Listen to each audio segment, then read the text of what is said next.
పండగైనా సంబరమైనా మీ ప్రతి సెలబ్రేషన్కి only choice Vega jewellers. Exclusive bridal jewellery offers. Shop now. Welcome to Suman TV.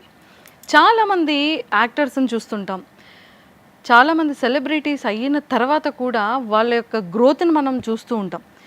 కానీ చాలామంది సెలబ్రిటీస్ అవ్వాలన్న థాట్తో, యాక్టింగ్ మీద ప్యాషన్తో ఎన్నో ట్రయల్స్ వేస్తుంటారు, ఎన్నో ఆడిషన్స్ ఇస్తుంటారు, ఎదగడానికి ఒక సోర్స్ని వెతుక్కుంటూ ఉంటారు.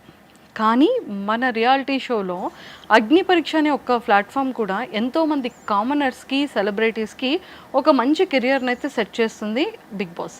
అలాంటి ఈ అగ్ని పరీక్ష త్రూ ఒక కామనర్గా వచ్చి ఒక ఆర్మీగా నిలబడి తన ఏంటి అనేది, అంటే ఒక కామనర్ కూడా ఏదైనా చేయగలడు, ఒక టాలెంట్ ఉంటుంది, ఒక వే ఆఫ్ థాట్స్ కానీ, తర్వాత బిహేవియర్ కానీ, క్యారెక్టర్ కానీ అంతా బాగుంటుంది అని ఒక్కసారిగా జనాలందరినీ ఇలా యూటర్న్ చేసి కొన్ని కోట్లాది మంది ప్రజల హృదయాన్ని ఇలాగ గెలుచుకొని అమ్మాయిలు ఫ్యాన్స్ ఎక్కువగా పెరిగి యంగర్ జనరేషన్ అంతటికీ కూడా ఒక మంచి ఇన్స్పిరేషన్గా నిలబడిన పవన్ కళ్యాణ్ పడాలని ఈరోజు మనం ఇంటర్వ్యూ చేసి చాలా విషయాలు తెలుసుకుందాం. హలో పవన్ గారు. కళ్యాణ్ పడాలా గారు ఎలా ఉన్నారు? బాగున్నాక మీరు ఎలా ఉన్నా? ఏంటో కొత్తగా ఉంది. ఇప్పుడు అగ్ని పరీక్ష ముందు జమానా ముందు మాట్లాడుకున్నాం, మళ్ళీ జమానా తర్వాత కలిసాం. కానీ అప్పుడు చెప్పాను కదా, ఆఫ్టర్ బిగ్ బాస్, నేను బిగ్ బాస్ కనుక వెళ్తే వచ్చిన వెంటనే ఫస్ట్ ఇంటర్వ్యూ నీకేస్తా అన్నాను. తమ్ము, నువ్వు బిగ్ బాస్కి సెలెక్ట్ అయ్యో ఖచ్చితంగా నువ్వు వెళ్తున్నావు అని ఫస్ట్ చెప్పింది కూడా నేనే కదా. అందరికన్నా ఫస్ట్ ఇన్ఫర్మేషన్ ఇచ్చింది కూడా నేనే కదా. సూపర్. మొత్తానికి వెల్కమ్ బ్యాక్. ఎలా ఉంది అంటే, అగ్ని పరీక్షకి వెళ్ళే ముందు నేను పవన్ కళ్యాణ్ని చాలా దగ్గరుండి చూసా. అంటే చాలా అమాయకంగా, చాలా చిన్న పిల్లళ్ళ ఏం చేయాలి, ఎలా ఉండాలి, ఎలా మాట్లాడాలి అన్న పవన్ కళ్యాణ్ని ఈరోజు ఇలా ఉండాలి, ఇలా ఉంటేనే బాగుంటుంది అనే పవన్ కళ్యాణ్ని చూశాను ఈ 1 yearలో. అంటే నేనే చాలా షాక్ అయ్యాను. నువ్వు నీకు ఎలా అనిపిస్తుంది ఈ వాతావరణం అంతా? అంటే అప్పుడు నువ్వు చూసింది ఏదైతే ఉందో అప్పుడు నిజంగా అప్పుడు నాకు ఏం తెలియదు. అవును, ఎందుకంటే కొంచెం నువ్వు కూడా చెప్పిన ఇంట్రెస్ట్ అదే నార్మల్గా ఇలా ఉండాలి, ఇలా ఆలోచించాలని నువ్వు కూడా చెప్పినవి ఉంటాయి కాబట్టి. అంటే ఎప్పుడైతే ఎల్కేజీలో ఉన్నప్పుడు ఏం తెలియదు, 10th వచ్చేసరికి మనం డౌన్ అయిపోతాం కదా, అలా తెలియనంత వరకు ఓకే, తెలుసుకుంటూ వచ్చిన తర్వాత ఓకే బాగుంటుంది. అంటే తెలుస్తుంది మనం ఏం చేయగలం, ఏం చేస్తే బాగుంటుంది, మన క్యాపబిలిటీ ఏంటి అనేది మనకు తెలుసుకుంటుంది. అది నాకు బాగా హెల్ప్ అయింది ఈ 6 monthsలో. సూపర్.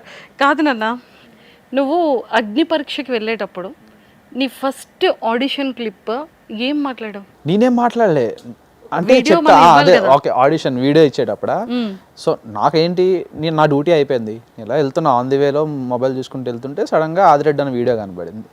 ఓకే అవునా అని చెప్పి అప్పటికప్పుడే ఇలా ఓపెన్ చేసి వెబ్సైట్ ఓపెన్ చేసి అక్కడి నుంచే ఓకే నేను ఇలా ఈ నాకు అదే నాకు ఇప్పటికీ నాకు ఇమాజిన్ నేను ఎక్కడైతే చెప్పానో ఆ ప్లేస్ ఇప్పుడు నా కళ్ళ ముందు కనబడుతుంది అనమాట. ఇలా ఫోన్ ఇలా పెట్టుకొని ఇలా నేను నాకు యాక్టింగ్ అంటే ప్యాషన్, బట్ నేను కొన్ని సిచ్యువేషన్స్ వల్ల అండ్ నాకున్న సర్వీస్ రెస్పాన్సిబిలిటీ వల్ల నేను ఇక్కడ ఇలా వచ్చా అని చెప్పి అంతే. Just 1 minute clip. నాకు అది కూడా కాన్ఫిడెన్స్ లేదు, ఇది యాక్సెప్ట్ చేస్తారా లేదా అని చెప్పి, బట్ యాక్సెప్ట్ చేసింది అంతే, అంతమించి ఇంకేం చెప్పలేదు. యాక్టింగ్ మీద ప్యాషన్ ఉంది, బట్ సోర్స్ వల్ల రాలేకపోయాను. ఆ ఇంట్రెస్ట్తో ఇది ఒక బిగ్ బాస్ అనేది నాకు హెల్ప్ అవుతుంది అన్న పాయింట్లో ఇచ్చావు. సెలెక్ట్ అవుతావని ఎక్స్పెక్ట్ చేసావా?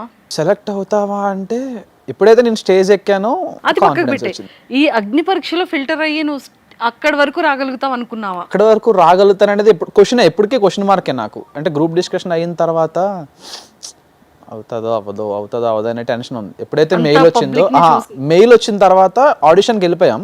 ఫస్ట్ ఒక 48 people ఎంత పెద్ద రూమ్లో కూర్చోబెట్టారు, ఒక్కొక్కరు ఒకలా ఉన్నారు.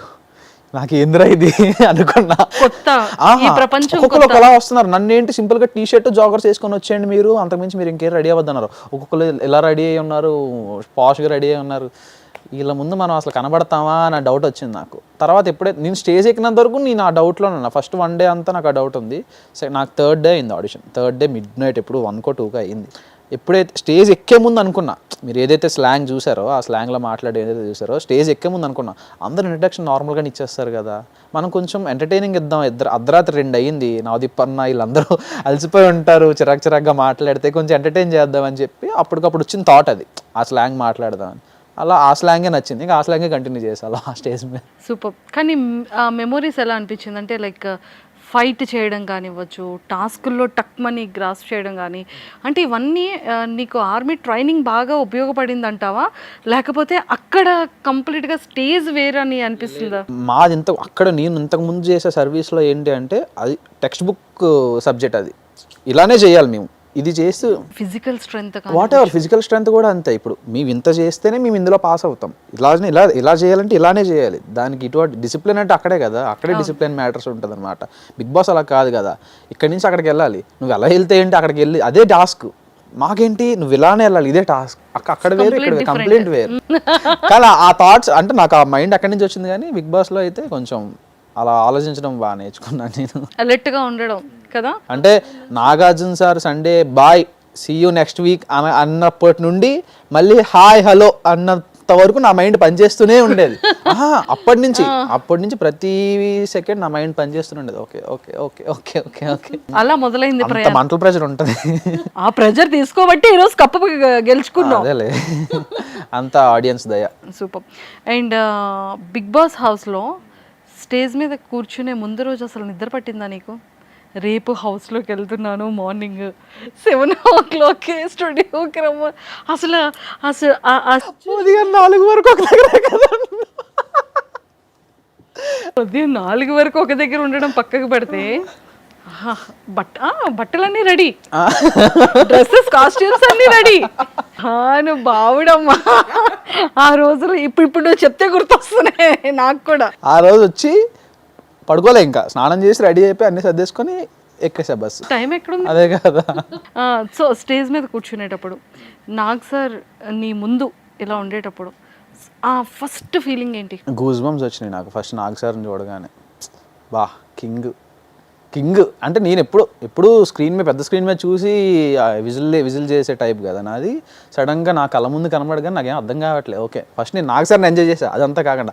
ఎప్పుడైతే ఫస్ట్ 2 కంటెస్టెంట్స్ సెలబ్రిటీస్ వెళ్ళారనమాట, తర్వాత ఇప్పుడు కామనర్ అనగానే అప్పుడు పట్టుకుంది అమ్మా అని చెప్పి, మన పేరు ఎప్పుడు వస్తుందా అని చెప్పి. కానీ నాకు ఫస్ట్ వచ్చేసింది. నాకు టెన్షన్ తీరిపోయింది ఈవినింగ్ వరకు. అమ్మాయి సాయిరామ్ అనుకున్నా.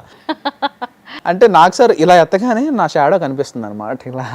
ఓకే మనమే, ఇది ఈ కట్అవుట్ మందే ఉంది ఫిగర్ అని చెప్పి.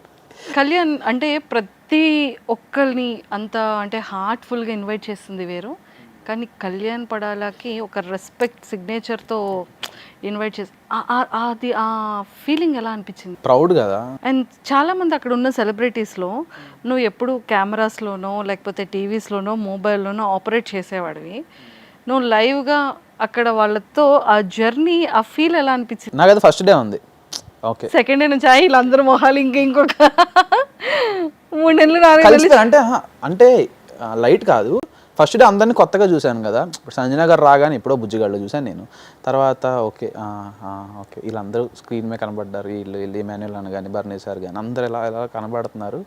ఓకే అంతా బాగానే ఉంది. ఓకే నైట్ అయ్యింది. నెక్స్ట్ డే అంటే నేను అనుకున్నా అంటే ఎలా ఉంటుందంటే, ఎలా ఉంటారో అసలు ఎలా మాట్లాడతారో కూడా తెలియదు కదా. నెక్స్ట్ డే నుండి అందరూ నార్మల్గా మాట్లాడుతుంటే ఓకే సూపర్, మనం మింగిల్ అయిపోవచ్చు వీళ్ళతో, కాదు టైం పడుతుంది కానీ మింగిల్ అయిపోవచ్చు, పర్లేదు బాగానే మాట్లాడుతున్నారు కదా అనేసి ఉండేది.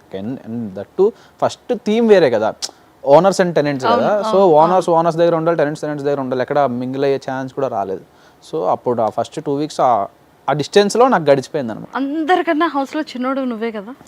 ఇటేమో ప్రియక్క ప్యాంపరింగ్, అటేమో శ్రీజ ప్యాంపరింగ్, అక్కడేమో తనుజ, తర్వాత తనుజ గారు కూడా ప్యాంపరింగ్, ఇంకా ఎవరున్నారు, అందరూ ఎవరికి వాళ్ళు. అంటే వాళ్ళు కూడా ఇప్పుడు నేను అల్లరి చేసేవాడిని, ఇప్పుడు షుగర్ కోసం, చపాతీల కోసం, ఫుడ్ కోసం అల్లరి చేస్తే గతంగా ఫుడ్లు కూడా తినేసి సర్లే చిన్నపిల్లడు అంటే వాళ్ళందరికీ ఏముంది, ఫోన్లో తింటున్నాడు, ఇప్పుడు కాకపోతే ఇంకెప్పుడు ఆడికి ఉండాలి కదా అని చెప్పి అందరు పెట్టేశారు అనమాట. అందరూ పెట్టేసి మనకు లీనియన్స్ ఉంది అందరి దగ్గర.